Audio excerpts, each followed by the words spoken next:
এই অনুষ্ঠানের ব্যাপারে আপনার একটু কেমন লাগলো, একটু আপনার মূল্যবান বক্তব্য একটু পেশ করবেন আমাদের তল্লি টিভিকে। নমস্কার। আজকের প্রোগ্রামটা আমার খুব সুন্দর লেগেছে এবং একটু অসাধারণ এই কারণে লেগেছে, আমরা যে প্রোগ্রামগুলো বা এই যে ভেষজ গাছ নিয়ে আমরা কাজগুলো করি, একটু পরিণত বয়স নিয়ে করি, একটু মায়েদেরকে নিয়ে করি।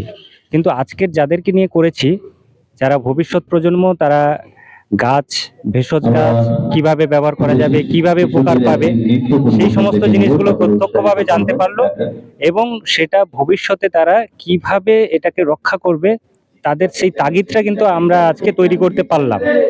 আর কোচবিহার চাইল্ড কেয়ার যেভাবে কাজ করছে, তাদেরকে অনেক ধন্যবাদ জানাই, অনেক শুভেচ্ছা থাকলো। কারণ এই ছোট ছোট যারা শিশুরা রয়েছে, যারা আমাদের দেশের ভবিষ্যৎ, তাদেরকে যেভাবে তারা যত্ন করছে এবং যেভাবে লালন পালন করছে, আমার ধারণা তারা খুব বড় একটা মহিরুহে পরিণত হবে এবং আমাদের দেশের গৌরব আরো বাড়িয়ে নিয়ে যাবে।